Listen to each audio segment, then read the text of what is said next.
3 days after I earned my master's degree, a degree I paid for with blood, sweat, and more ramen noodles than any human should consume in a lifetime, my mother finally texted me. Not to say congratulations, not to say she was proud, no. She texted me to ask for $2,100 for my little sister's Sweet 16 party. And that, my friends, was the moment I finally snapped. But before I tell you how I burned that bridge so thoroughly that archaeologists couldn't find the ashes, let me back up and explain how I ended up here, standing in my tiny apartment, staring at my phone like it had personally insulted my ancestors. If you've ever been the family member everyone takes for granted, the one who gives and gives until there's nothing left, and you're still somehow the villain when you finally say no, go ahead and hit that like button. And if you love stories where the people who treat others like doormats finally get what's coming to them, subscribe and stick around. Because trust me, this one delivers. Let me introduce myself. My name is Camila. I'm 26 years old, and for most of my life, I was convinced that being a good daughter meant sacrificing everything I had and everything I was for my family. I grew up in a modest house in a suburb outside of Houston. You know the type. Beige walls, chain link fences, the kind of neighborhood where everyone knows your business but pretends they don't. My parents weren't poor exactly, but they weren't comfortable either. My dad worked inconsistent construction jobs, and my mom did part-time shifts at a grocery store when she felt like it. And then there was me. I was the oldest, the responsible one. The one who started working at 15, babysitting neighborhood kids and tutoring classmates for $10 an hour. By the time I was 17, I was pulling shifts at a fast food joint after school, handing over half my paycheck to help with bills. I didn't question it. That's just what family did, right? My younger sister, Avery, came along when I was 10 years old. From the moment she was born, she was the golden child, the baby, the princess. And look, I'm not saying I resented her, at least not at first. She was just a kid. It wasn't her fault that my parents treated her like she hung the moon while treating me like a walking, talking ATM machine. But somewhere along the line, Avery learned that she didn't have to work for anything. She learned that if she wanted something, all she had to do was bat her eyes at Mom, and Mom would come knocking on my door. Camila, Avery needs new clothes for school. Camila, Avery's phone broke. Can you help out? Camila, we're a little short this month, you understand. And I always did. I always helped, because that's who I was. The helper, the fixer, the one who held everything together while slowly falling apart inside. When I got accepted to college, I thought things would change. I was so naive I could have won an award for it. I pictured myself escaping, building my own life, finally being seen as something other than the family bank account. Instead, the requests got bigger. Camila, we need help with the mortgage. Camila, Avery wants to go to summer camp. You know how much this means to her. Camila, your father's truck broke down. This is an emergency. I took out student loans I didn't need to take out. I worked 2 jobs while carrying a full course load. I ate peanut butter sandwiches for dinner because I was sending money home. And not once, not a single time, did anyone in my family ask how I was doing. Not once did they ask if I was okay. I remember one night sitting in my dorm room at 2 a.m, staring at my bank account with $7.32 in it. I had just sent my mom $400 for Avery's cheerleading uniform. $400 for a uniform my sister would wear maybe a dozen times. And you know what my mom said when I told her I couldn't afford groceries that week? You're so dramatic, Camila. You always make everything about you. I cried myself to sleep that night, and then I woke up the next morning and went to my 8 a.m. class, because that's what I did. That's what I always did. I kept going. Fast forward 5 years. I had done it. Against all odds, against every obstacle my family threw in my path, I had earned my master's degree. A master's degree in data analytics, which might not sound glamorous, but it was going to be my ticket out, my ticket to a real career, a real life. A life where I wasn't constantly pouring myself into a bucket with a hole in the bottom. Graduation day was supposed to be the best day of my life. I walked across that stage in my cap and gown, my heart pounding with pride. I shook the dean's hand, I smiled for the camera, and then I walked off the stage, clutching my diploma holder, and I scanned the audience. My parents weren't there. Avery wasn't there. I had invited them. I texted the details. I even offered to pay for their hotel room, because of course I had. Old habits die hard. My mom had said, "We'll try to make it." They didn't try. I stood in that sea of families, hugging and crying and celebrating, and I was completely alone. I watched a girl next to me get swarmed by her parents and grandparents, balloons and flowers everywhere, her dad lifting her off her feet in a bear hug, and I just stood there, holding my diploma, feeling like the loneliest person on the planet. I told myself it was fine. I told myself they were busy. I told myself it didn't matter, that the degree mattered, that I did this for me. But it did matter. It mattered so much that I couldn't breathe. I went back to my apartment that night, sat on my couch, and stared at the wall for 3 hours. No calls, no texts, not even a "sorry we couldn't make it." Just silence. And I thought, maybe this is my fault. Maybe I didn't make it clear how important this was. Maybe I should have reminded them more. No. I stopped myself. Because even then, some small part of me, some tiny, exhausted voice in the back of my head whispered the truth I had been avoiding for years. They didn't come because they didn't care. 3 days passed. 3 days of me refreshing my phone, waiting for some acknowledgement, a text, a call, a freaking carrier pigeon, anything. And then finally, my phone buzzed. A text from Mom.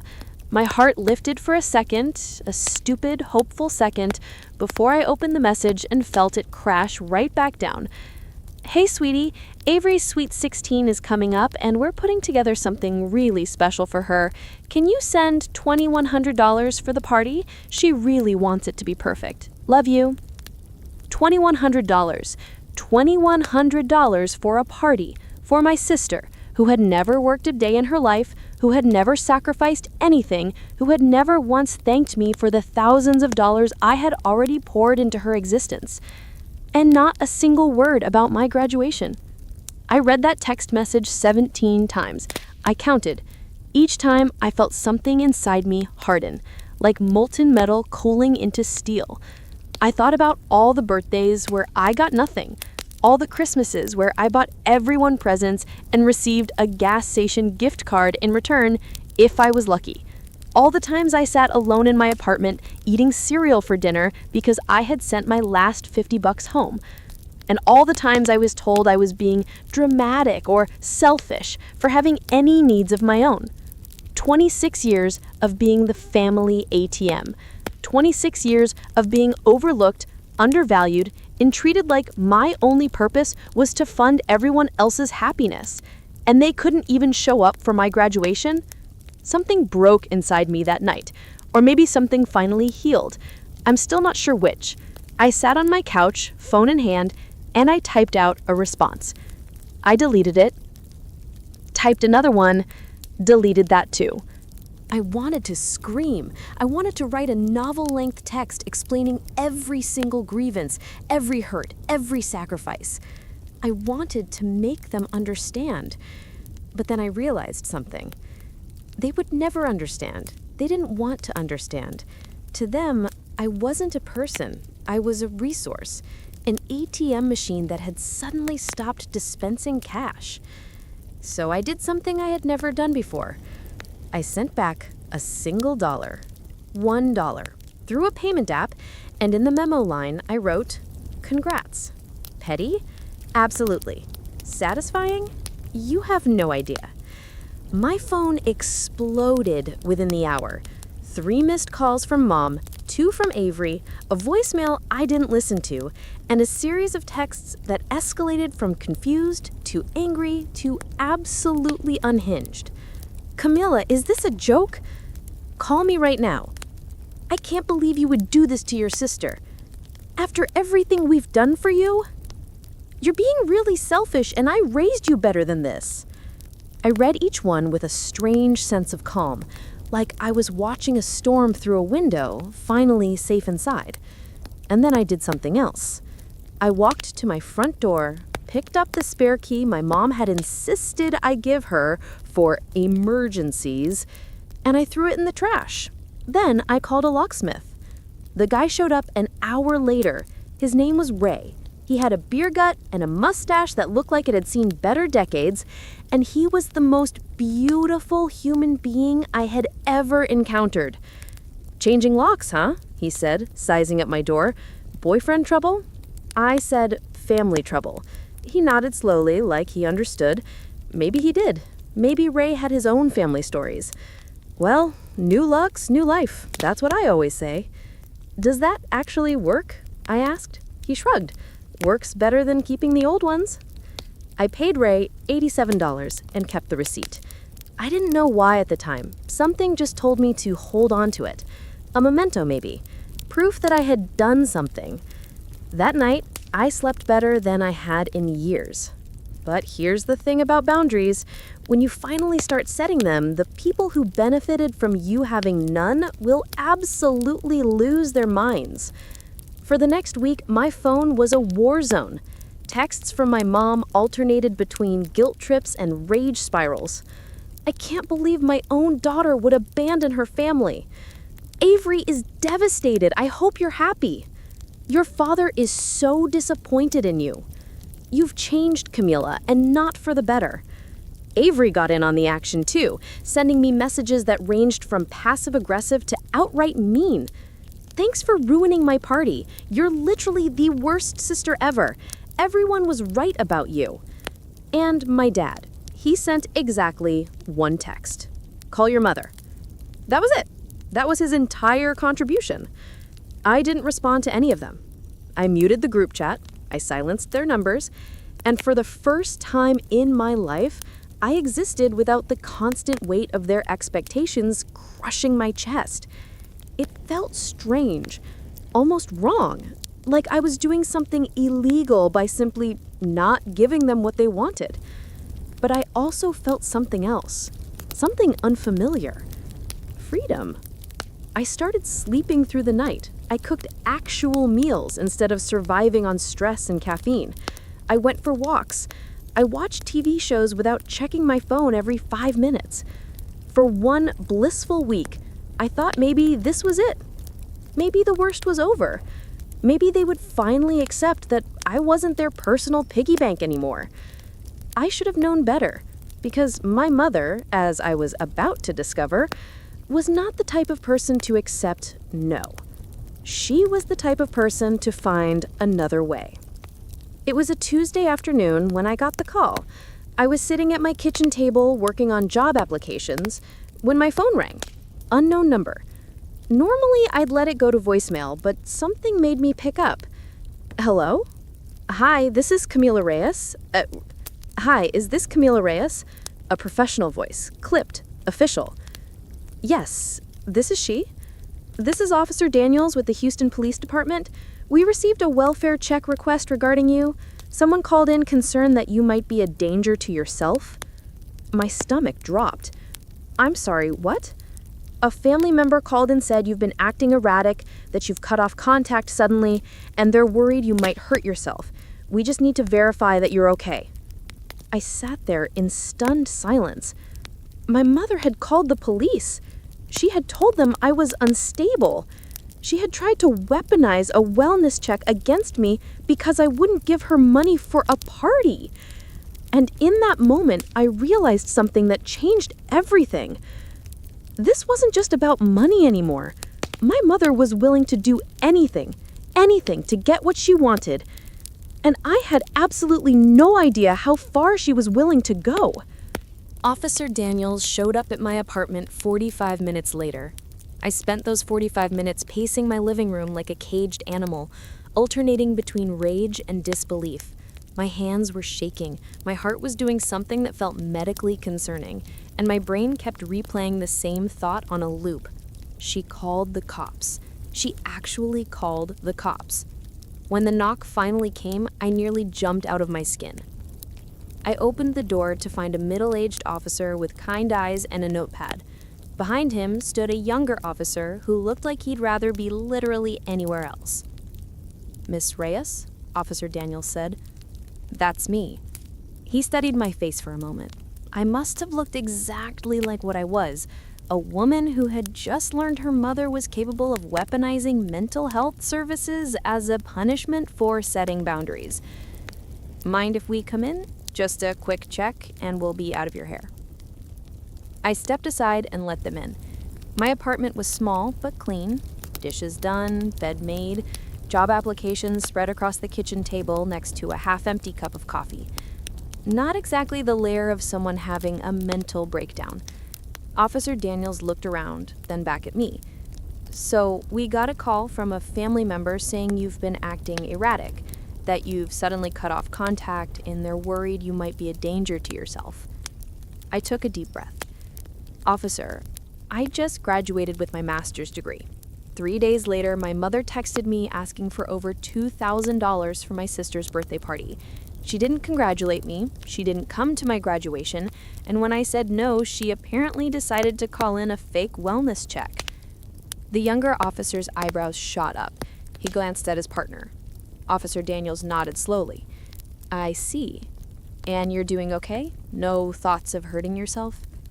The only thing I want to hurt is my phone, and maybe my blood pressure. But no, I'm fine. I'm just done being used. He wrote something in his notepad. Then he looked up with an expression I can only describe as weary understanding. Miss Reyes, between you and me, we see this more than you'd think. Family members using wellness checks as leverage. It wastes our time and resources, and honestly, it's pretty obvious when someone's genuinely in crisis versus when someone's just not answering their mama's calls. I almost laughed. Almost. So what happens now? We file a report that there's no concern. That's it. You're clearly fine, apartment's fine, you're lucid, calm, and frankly, you seem like you've got your head on straighter than most people I talk to. Thank you, I said, and I meant it. He handed me a card. If this escalates, if they keep doing things like this, document everything. Dates, times, screenshots. You might need it later. At the time, I thought he was just being thorough. I didn't realize he was giving me the best advice I'd ever receive. After they left, I sat on my couch and stared at the wall. The adrenaline faded, and in its place came something heavier. Sadness, maybe? Or grief? Because this was it, wasn't it? This was proof that my family didn't just see me as an ATM. They saw me as someone to be controlled, manipulated, punished if I stepped out of line. I thought about calling my mom, screaming at her, demanding to know how she could do something so low. But what would be the point? She'd deny it, or she'd twist it around somehow. She'd say she was just worried about me. She'd make me the villain for being upset. I'd been through that dance too many times to count. So instead, I did what Officer Daniels suggested. I started documenting. I took screenshots of every text message. I wrote down the date and time of the wellness check. I created a folder on my laptop called Family Stuff and started organizing everything. It felt paranoid. It felt excessive. It also felt like the smartest thing I'd ever done. The next few days were quiet. Too quiet. No texts from Mom, no calls from Avery, no passive-aggressive voicemails from Dad. Just silence. And here's the thing about silence after a lifetime of chaos. It doesn't feel peaceful. It feels like the moment before something explodes. I tried to focus on my job search. I had my degree, I had skills, I had a decent resume. But every time I sat down to work on applications, my mind wandered back to my family. What were they doing? What were they planning? Had they finally accepted that I wasn't going to be their cash cow anymore? That last question made me laugh out loud, alone in my apartment, laughing at my own naivete. Because, of course, they hadn't accepted it. They were just regrouping. It was exactly 12 days after the wellness check when I got the letter. I had walked down to the mailbox expecting the usual junk. Credit card offers, pizza coupons, maybe a bill or two. Instead, I found an envelope from a bank I'd never heard of. Meridian Financial Services. The kind of name that sounds made up by someone trying to seem legitimate. I opened it right there in the lobby. My hands went cold. It was a statement for a credit card in my name with my social security number and a billing address that I recognized immediately, my parents' house. The balance was $1,800. I stood there frozen, reading the charges. Party supplies, a DJ service, catering, decorations, a bakery called Sweet Celebrations that I'd never heard of but could absolutely guess what it was for. They had opened a credit card in my name for Avery's Sweet 16. I don't remember walking back to my apartment. I don't remember unlocking the door or sitting down on my couch. I just remember staring at that statement, my vision tunneling, my ears ringing. This was identity theft. This was actual, literal, federal crime level identity theft. And my mother had done it. My own mother, the woman who raised me, who was supposed to protect me, who was supposed to love me unconditionally. She had stolen my identity to throw a party for my sister. I think I sat there for an hour, maybe 2. At some point, tears started falling, but I wasn't sobbing. It was more like my body was just leaking, like it couldn't contain everything I was feeling. Rage, betrayal, heartbreak, disbelief. And underneath it all, a tiny, pathetic voice that whispered, maybe there's an explanation. Maybe it's a mistake. Maybe she didn't mean to. I crushed that voice immediately. There was no explanation. There was no mistake. My mother's address was on the statement. The charges were for Avery's party. The timing was exactly when I had refused to give them money. This was deliberate. This was punishment. And this was war. I called the bank the next morning. My hands were shaking as I dialed. I'd been up all night, alternating between rage and anxiety, my mind spinning through worst-case scenarios. What if they didn't believe me? What if I was somehow responsible for the charges? What if my mother had covered her tracks? A customer service representative answered. Her name was Denise. She had a calm, professional voice that immediately made me feel like maybe I wasn't completely alone in this. Hi, I received a statement for a credit card I never opened. I think I'm a victim of identity theft. Denise paused. I'm so sorry to hear that. Let me pull up your account. Can I get your full name and social security number? I gave her the information, my heart pounding. Okay, I see the account here. It was opened 6 weeks ago. There's a current balance of $1,843, and I see there's a co-applicant listed on the account. My stomach dropped. A co-applicant? Yes, ma'am. A Patricia Reyes. Patricia. My mother's name. She hadn't just opened a card in my name, she had put herself on the account. Like we were partners, like this was something we had done together. The audacity, the absolute breathtaking audacity.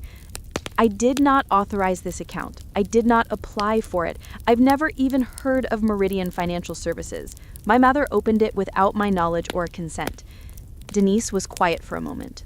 Then, ma'am, I understand. I'm going to flag this account for a fraud investigation immediately. I'm also going to transfer you to our security department. They'll walk you through the process. Thank you, I whispered. One more thing. This isn't the only account. I closed my eyes. What? There's another card, opened at the same time. Same co-applicant. Current balance of $2,300. Over $4,000. My mother had opened over $4,000 in fraudulent credit in my name. For a birthday party.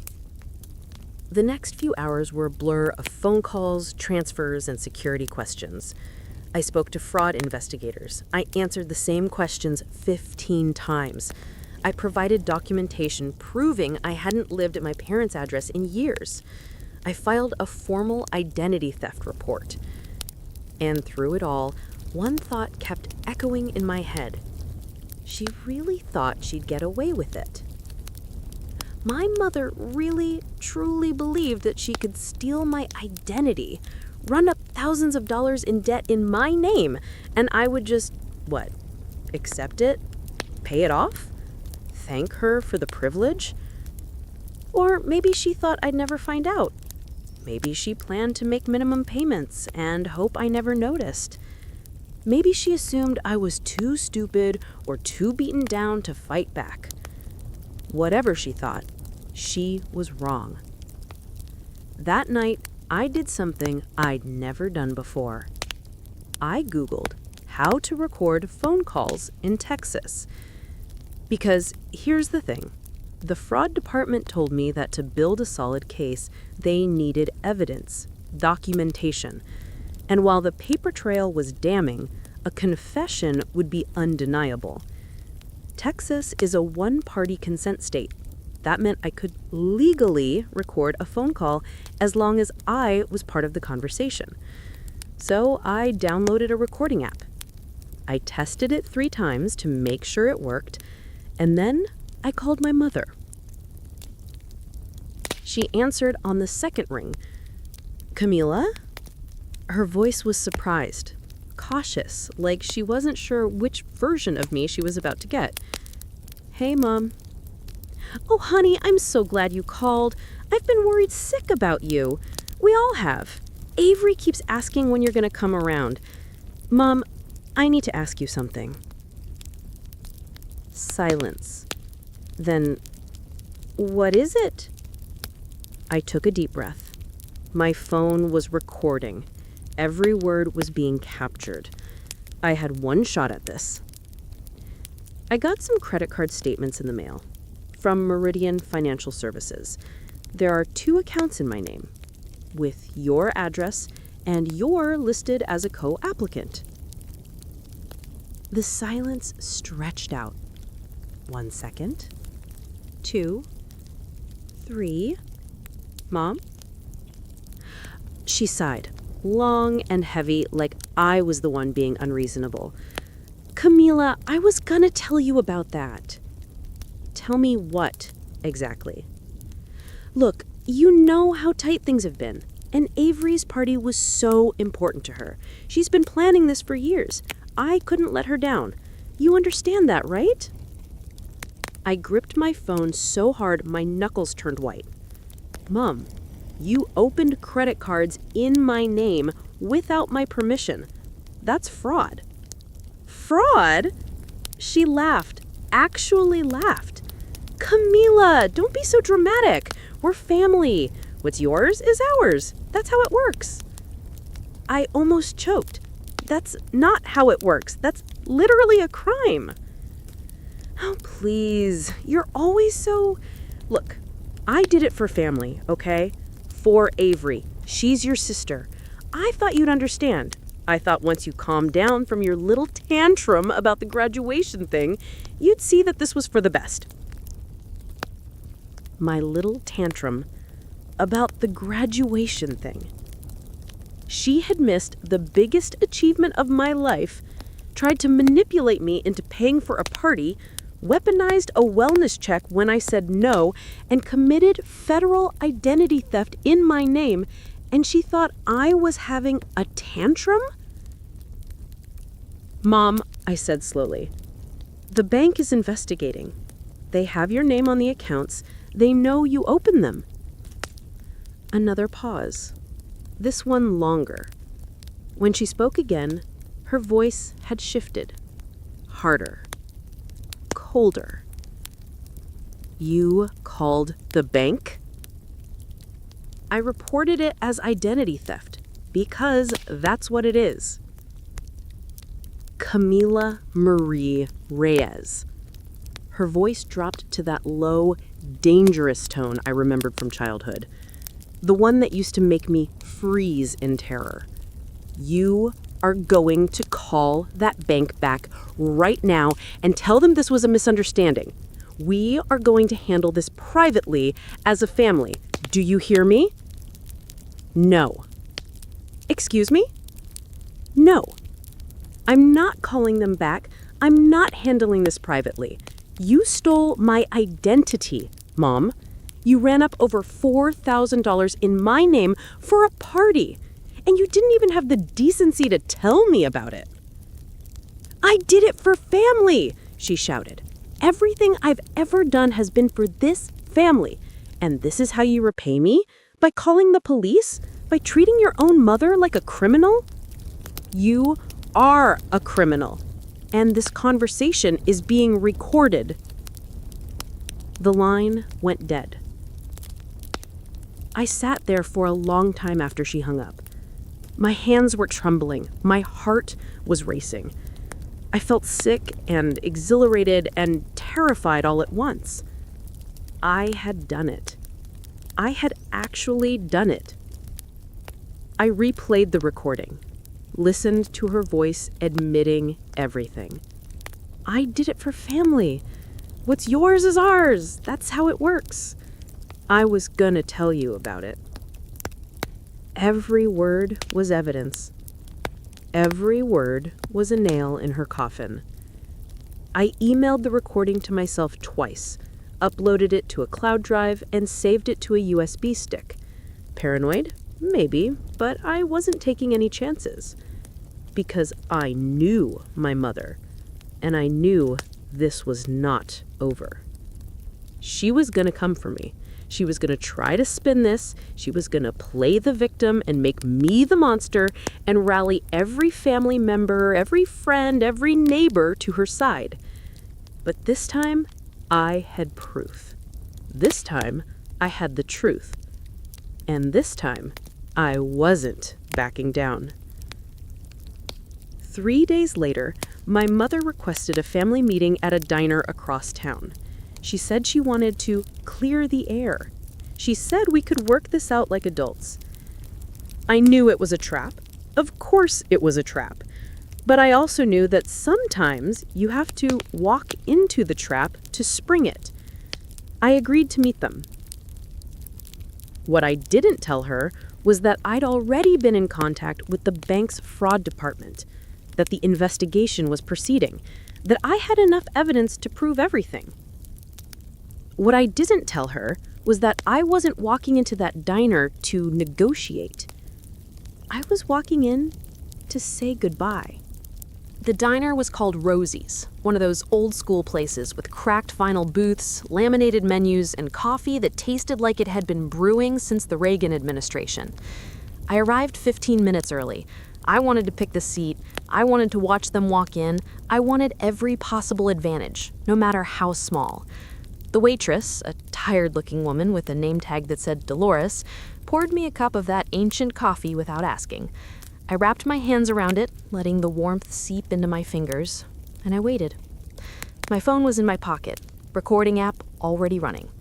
One-party consent state, I kept reminding myself of that. At exactly 2 o'clock, the door swung open and my family walked in. Mom first. She was wearing her nice outfit, the one she saved for church and occasions when she wanted to impress people. Her hair was freshly done, her makeup was perfect. She looked like a woman who had never done anything wrong in her entire life. Behind her came Dad. He looked uncomfortable, which was his default state whenever conflict was involved. His strategy had always been to stay quiet and let Mom handle things, the human equivalent of a participation trophy. And then there was Avery. My little sister had grown up since I'd last seen her. 16 now, blonde highlights, nails done, designer bag that I definitely didn't pay for, or maybe I did through those fraudulent credit cards. She looked at me like I was something she'd stepped in. They slid into the booth across from me, Mom in the middle, Dad and Avery flanking her like backup dancers. Camila. Mom's voice was warm, practiced. Thank you for agreeing to meet. I know things have been tense. That's one word for it. She ignored my tone. Look, we're family. Families fight, but we always come back together. That's what matters. I took a sip of my coffee. It was terrible. Is that what this is about? Coming back together? Of course it is. She reached across the table like she wanted to take my hand. I didn't move. She withdrew, smile flickering for just a second. What happened with those credit cards? I know it looks bad, but I was in a desperate situation. Avery's party was already planned, the deposits were paid, and you weren't answering my calls. Because you sent the police to my apartment. I was worried about you. You reported me as a danger to myself because I wouldn't give you money. Oh my God, are we really doing this again? Can we just skip to the part where Camila forgives everyone and stops being such a drama queen? I looked at my sister, really looked at her, and I realized something that should have been obvious years ago. She wasn't a kid anymore. She wasn't an innocent bystander who didn't understand what was happening. She was 16 years old, fully aware that her party was being funded by stolen identity, and she didn't care. Why would she? She'd never had to care about anything her whole life. Avery, I said calmly, do you know what identity theft is? Whatever. It's when someone opens financial accounts using another person's information without their consent. It's a felony. People go to prison for it. Mom, can you make her stop? Mom's smile tightened. Camila, you're upsetting your sister. I'm upsetting her? I laughed. It came out sharp and hollow. Mom, you committed a federal crime. You opened over $4,000 in fraudulent credit in my name. And you think I'm the one causing problems? Keep your voice down, Dad muttered. First words he'd said since they sat down. Why? Afraid someone might hear? Afraid the nice people in this diner might find out what kind of family we really are? Mom leaned forward. Her warm facade cracked, and I saw the steel underneath. The real her. Listen to me very carefully, Camila. You are going to drop this investigation. You are going to call the bank and tell them it was a misunderstanding, and we are going to handle this privately. Or what? Or I will make your life very difficult. I stared at her. More difficult than having my credit destroyed? More difficult than finding out my own mother stole my identity? You have no idea what I'm capable of. And there it was, the mask fully off, the threat laid bare. I reached into my bag and pulled out the credit card statements. I laid them on the table, one by one. Then I pulled out a printed transcript of our phone call, the one where she admitted everything. I did it for family. What's yours is ours. I was going to tell you. Mom's face went white. The bank already has this. So does the fraud investigation team. And honestly, Mom, you should be grateful I haven't gone to the police yet. Yet? Dad's voice cracked. Yet, because I'm giving you one chance. I gathered the papers and put them back in my bag. The bank is going to confirm that this was fraud. You are going to pay back every cent. And you are going to leave me alone forever. Avery snorted. You're so pathetic. You can't even... Avery, my voice was ice. I have spent my entire life funding your existence. Every cheerleading uniform, every summer camp, every iPhone you've broken. That ends today. And if you have a problem with that, you can get a job. The look on her face was almost worth everything. Almost. Mom recovered quickly. She always did. Fine. You want to play hardball? We'll see how that works out for you. We'll see how you feel when everyone knows what kind of daughter turns her own mother in to the authorities. You mean the kind of daughter who finally stops letting herself be abused? I stood up. I dropped a $5 bill on the table for the coffee. The investigation is happening. The evidence is documented, and if you try to contact me again, if you show up at my apartment, if you send the police, if you do anything, I will press criminal charges. Not civil, criminal. Do you understand? Mom's mouth opened, closed. For once in her life, she had nothing to say. I walked out of that diner without looking back. The drive home was a blur. My hands were shaking so badly I had to pull over twice. Adrenaline was crashing through my system like a tidal wave, and I couldn't tell if I wanted to scream or cry or both. I had done it. I had actually confronted them, and I hadn't backed down. By the time I got home, the shaking had stopped, replaced by a strange, hollow calm. I sat on my couch and stared at the wall, replaying the conversation in my head. We'll see how you feel when everyone knows what kind of daughter turns her own mother in to the authorities. The threat was clear. Mom was going to spin this. She was going to tell everyone, relatives, friends, neighbors, that I was the villain, that I was ungrateful, that I was attacking my own family over a misunderstanding. She was going to destroy my reputation before I could destroy hers. Unless I got there first. The next morning, I made a list. I'm a data analyst. Making lists is basically my love language. And when you're planning to systematically dismantle your family's ability to hurt you ever again, you need a really good list. Step 1. Lock down everything. I spent 3 hours on the phone with credit bureaus. Equifax, Experian, TransUnion. I placed fraud alerts on all of them. I froze my credit so no one could open anything in my name ever again. I changed every password I had. I enabled 2-factor authentication on everything. By the time I was done, my identity was more secure than Fort Knox. Step 2. Document everything. I printed out every text message, every email, every credit card statement, the recording of my mother's confession, the police report from the wellness check, the locksmith receipt. Everything went into a folder, organized by date, with a detailed index. If this ever went to court, I wanted to be ready. Step 3. Find allies. This was the hard part, because when you grow up in a dysfunctional family, you learn pretty quickly that allies are rare. Everyone takes sides. Everyone has opinions. And usually those opinions favor whoever screams the loudest. But I did have one person, my cousin Elena. Elena was my mother's sister's daughter. We weren't close. My mom had always discouraged me from spending time with that side of the family, which should have been a red flag.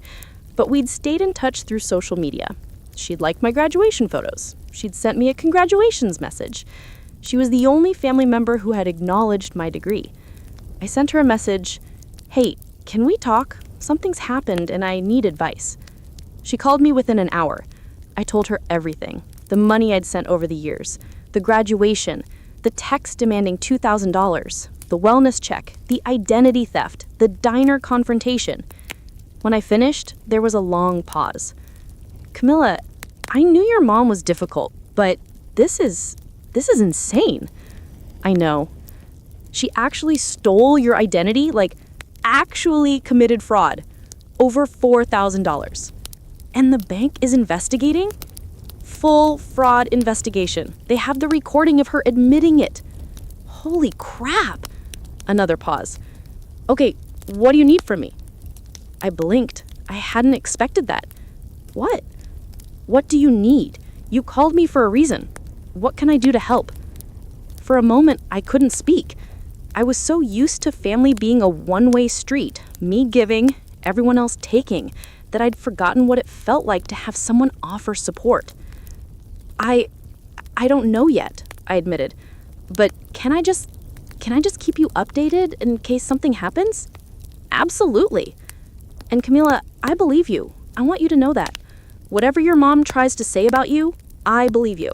I cried after that phone call. Good tears. Relief tears. I wasn't completely alone. Step 4 was the one I struggled with the most.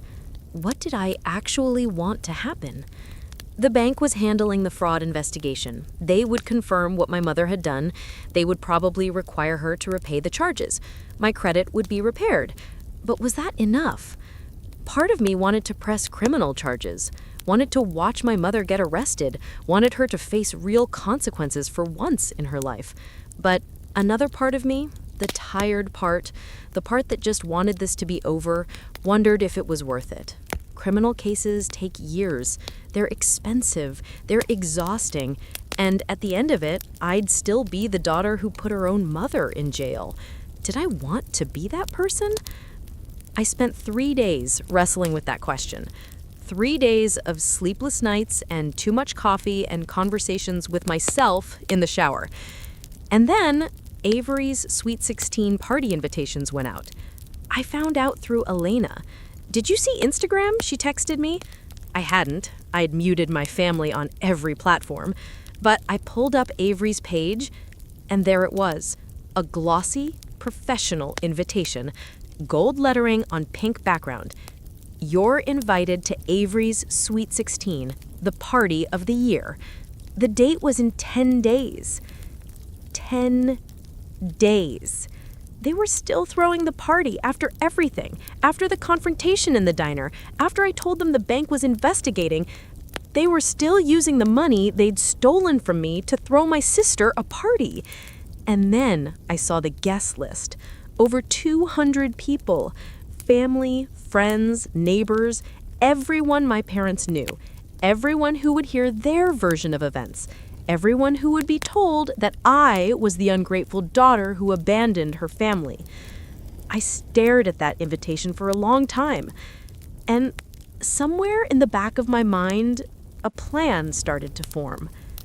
I called the bank the next morning. Hi, I'm calling about an ongoing fraud investigation. My name is Camila Reyes. One moment, Miss Reyes. Let me transfer you to our fraud department. I waited on hold, listening to the worst muzak ever created, until a familiar voice came on the line. Ms. Reyes, this is Thomas in fraud investigation. I remember your case. What can I do for you? I wanted to check on the status, and I have a question. Go ahead. The charges on those fraudulent cards, they're mostly for party supplies, catering, a DJ service, all for an event that's happening in 10 days. Would the bank be interested in documenting the fraud at the event itself? There was a long pause. What exactly are you suggesting, Ms. Reyes? I'm suggesting that if representatives from the bank showed up at this party, a party that was funded entirely with stolen credit, you'd have visual confirmation of exactly how the money was spent. You'd have witnesses. You'd have proof that my mother knew exactly what she was doing. Another pause. That's unconventional. But is it legal? It's definitely legal. Whether it's something we'd do, he trailed off. Let me talk to my supervisor. My heart was pounding. Okay. Can I call you back in an hour? Absolutely. The next 60 minutes were the longest of my life. I cleaned my apartment. I organized my closet. I rearranged my kitchen cabinets. Anything to keep my hands busy while my brain ran through 1,000 different scenarios. What if they said no? What if I thought I was crazy? What if this whole plan blew up in my face? When my phone finally rang, I nearly dropped it.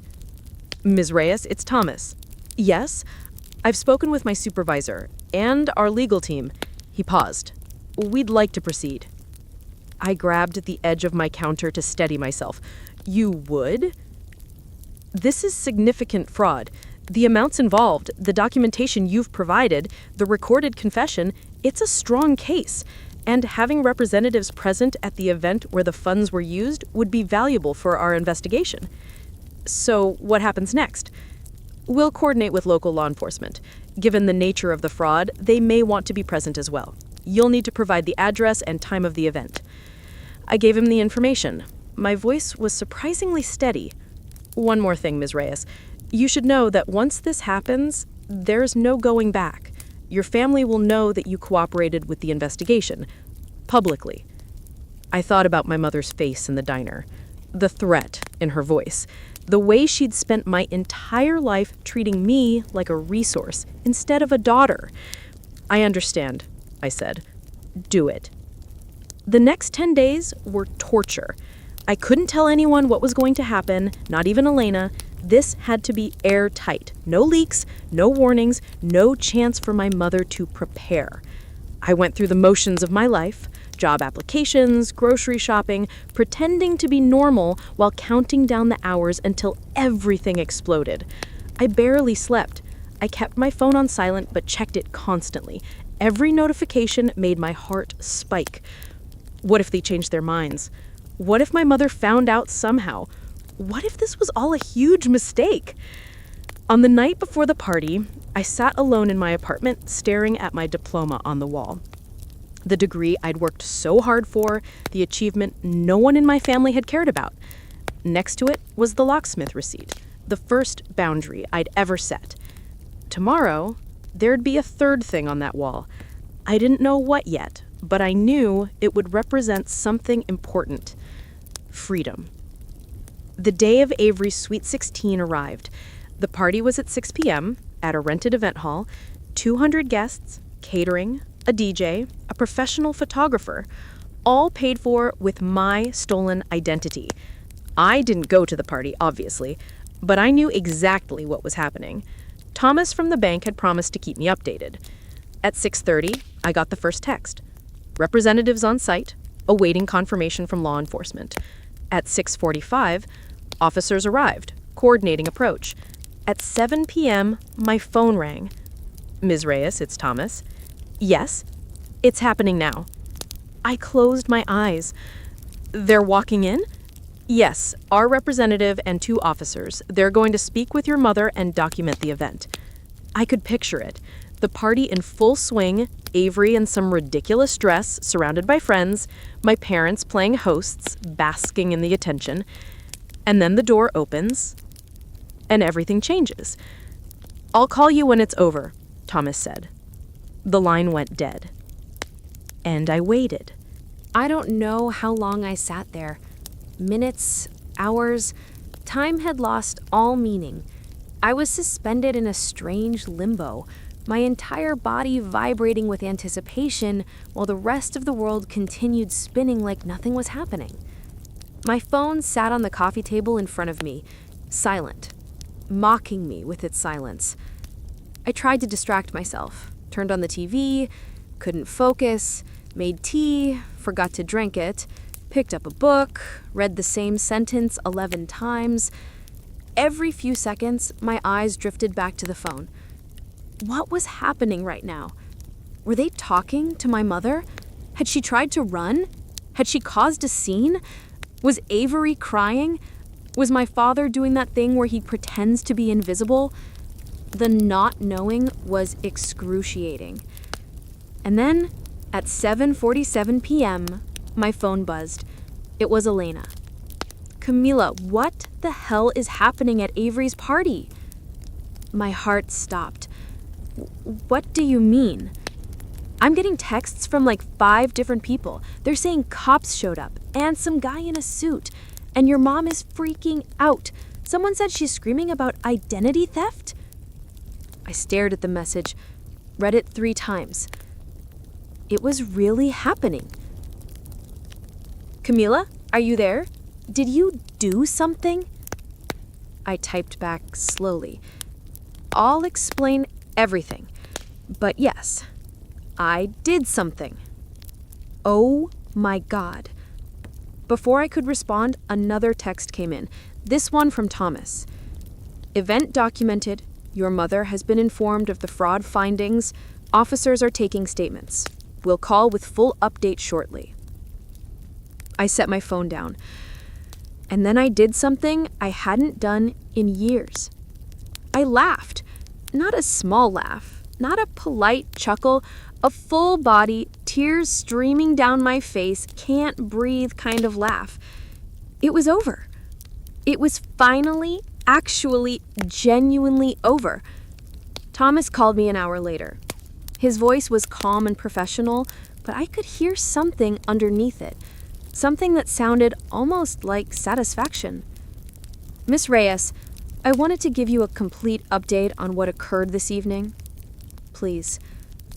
Our representative arrived at the venue at approximately 6:45 p.m., accompanied by 2 officers from the local police department. The party was in full swing. Approximately 170 guests were present. 170 witnesses. I filed that away. Upon entering, our representative identified the event coordinator and requested to speak with Patricia Reyes. Your mother was brought to a private area near the entrance. How did she react? She was resistant. She initially claimed there must be some mistake. When our representative presented the documentation, the credit card statements, the co-applicant records, the timeline of charges, she attempted to dismiss it as a family matter. Of course she did. The officers explained that identity theft is a criminal matter, not a family matter. At that point, your mother became agitated. She raised her voice. She accused you of, and I'm quoting here, trying to destroy her family out of spite. I closed my eyes. Even now, even caught red-handed, she was trying to make herself the victim. What happened next? The commotion drew attention from the guests. Several people came to see what was happening. Your mother attempted to return to the party and act as if nothing had occurred, but our representative needed to document the event itself. The decorations, the catering, the DJ equipment, all items that match the fraudulent charges. So people saw. People saw. By the time we completed our documentation, a significant portion of the guests were aware that something was wrong. I understand there was speculation, gossip. Several guests left early. I thought about Avery, her perfect party, her 200 guests, her moment in the spotlight. Ruined. Part of me felt guilty. She was still my sister, still a kid, technically. But then I remembered her face in that diner. The eye roll, the drama queen comment, the complete lack of remorse for what my mother had done. She wasn't innocent. She was complicit. What about my father and my sister? Your father remained mostly silent. He appeared overwhelmed. Your sister initially tried to continue the party, but when guests started leaving, she became upset. There was some crying. Crying. Avery was crying because her party was ruined. I had cried alone in my dorm room because I couldn't afford food after sending money home. I had cried at my graduation because no one came. I had cried when I found out my own mother stole my identity. Avery could cry about her party. What happens now? The fraud case is essentially closed from our end. Your mother admitted to opening the accounts without your authorization. She signed documentation acknowledging the unauthorized use. She's agreed to a repayment plan for the full balance, both cards plus interest and fees. She agreed? She didn't have much choice. The alternative was criminal prosecution. We made it clear that you were prepared to pursue charges if she didn't cooperate. I let out a breath I didn't know I'd been holding. So, it's over. From the bank's perspective, yes. Your credit report will be corrected within 30 days. The fraudulent accounts will be removed. There will be no negative impact on your credit score. Thank you, Thomas, for everything. Miss Reyes, I've worked in fraud investigation for 12 years. I've seen a lot of cases. But I have to say, what your mother did to her own daughter for a birthday party. He paused. I'm glad we could help. After we hung up, I sat in the silence of my apartment. The silence that used to terrify me. The silence that used to feel like abandonment. Now it just felt like peace.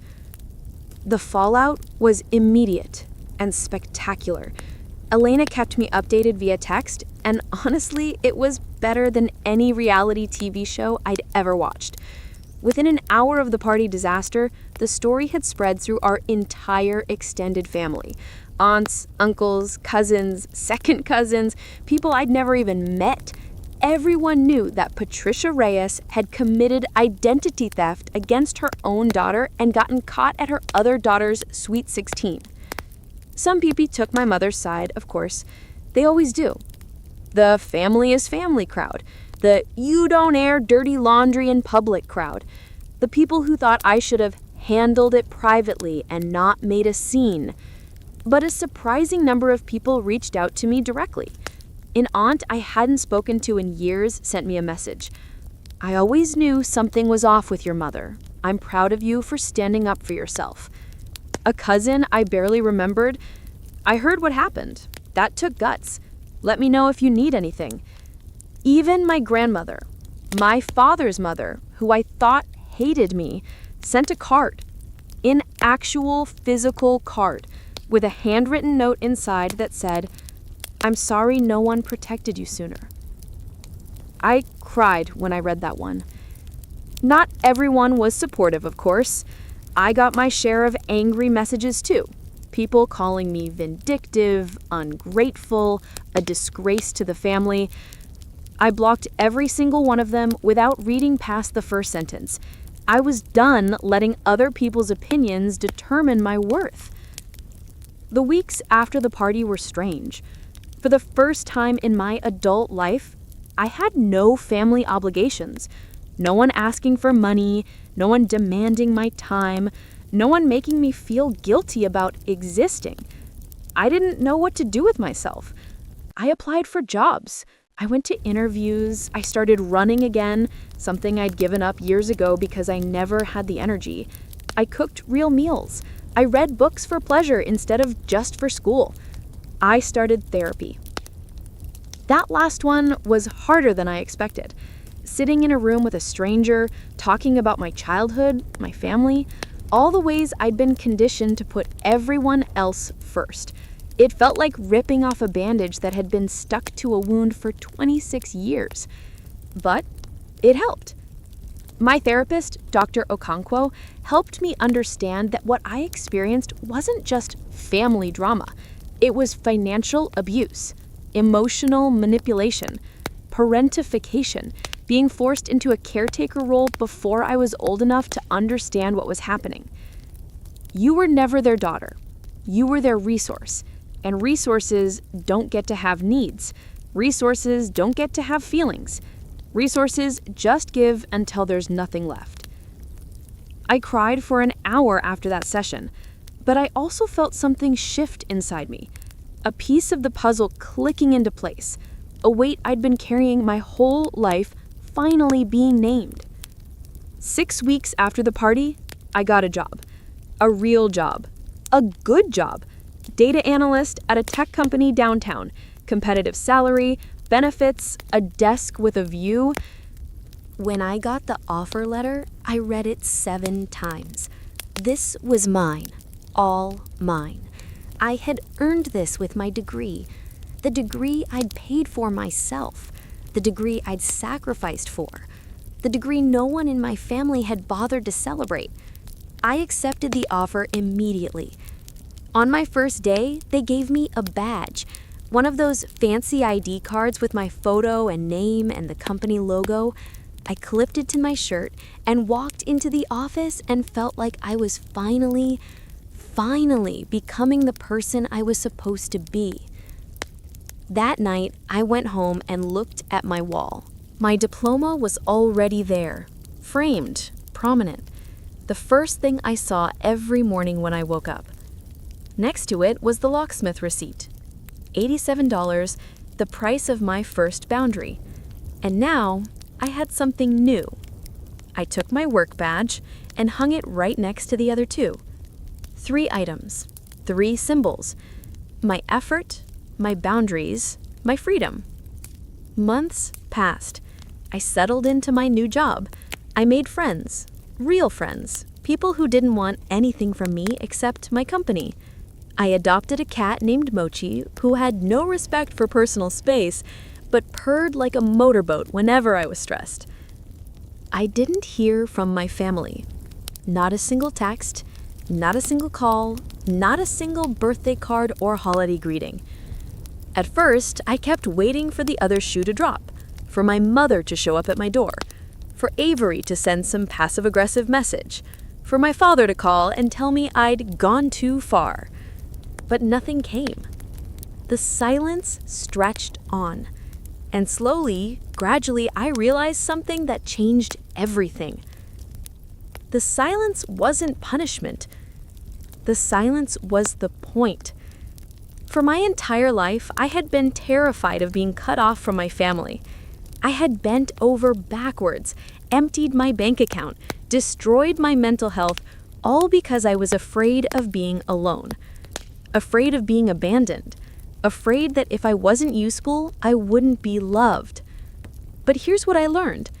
I was never loved in the first place. Not really. Not the way family is supposed to love each other. I was tolerated. I was exploited. I was kept around because I served a purpose. And now that I wasn't serving that purpose anymore, they had no use for me. That should have been devastating, and for a while it was. But then it became freeing. Because if they never really loved me, then I hadn't really lost anything. I had just finally seen the truth, and the truth set me free. I still think about them sometimes, not as often as I used to, not with the same pain, but sometimes, late at night, I wonder what they're doing. If Avery ever got a job, if my father ever grew a spine, if my mother ever faced any consequences beyond paying back the credit cards. I don't know, and I'm okay with not knowing. What I do know is this: I spent 26 years being the person everyone needed me to be. The provider, the fixer, the one who sacrificed everything and asked for nothing. And it almost killed me. Not literally, although the stress probably took years off my life, but spiritually, emotionally. I was so hollowed out by the time I hit that breaking point that I didn't even recognize myself anymore. Finding myself again wasn't easy. It took therapy, it took time, it took learning to sit with discomfort instead of immediately trying to fix it. But I did it. I found me. And honestly, I like the person I found. The 3 items are still on my wall. I look at them every morning when I wake up and every night before I go to sleep. They remind me of what I survived, what I overcame, what I built from the ashes of a life that was never really mine. The diploma represents my effort. All those years of studying and working and barely sleeping. All those nights I questioned whether it was worth it. It was. It absolutely was. The locksmith receipt represents my boundaries. $87 for new locks. The first time I ever said no and meant it. The first time I chose myself over everyone else's expectations. And the badge represents my freedom. A job I earned. A life I built. A future that belongs to no one but me. Sometimes I add things to the wall. A photo from a trip I took with friends, a card from my grandmother, a drawing Mochi definitely did not help me make. It's not much. It's not a mansion or a fancy car or any of the things I used to dream about when I was young. But it's mine. And that's everything. If you're listening to this and you recognize yourself in my story, if you're the family ATM, the chronic people pleaser, the one who gives and gives until there's nothing left, I want to tell you something. You are allowed to change the locks. You are allowed to set boundaries. You are allowed to say no. It will feel wrong at first. It will feel selfish. Everything you've been taught will scream that you're making a mistake. But you're not. You're just finally choosing yourself. And the people who truly love you, the ones worth keeping, will understand. They'll support you. They'll celebrate you. And the ones who don't? Well, they were never your people to begin with. Sometimes silence feels like abandonment. I know that better than anyone. But sometimes, if you're lucky, if you're brave enough to claim it, silence becomes something entirely different. It becomes peace. It becomes healing.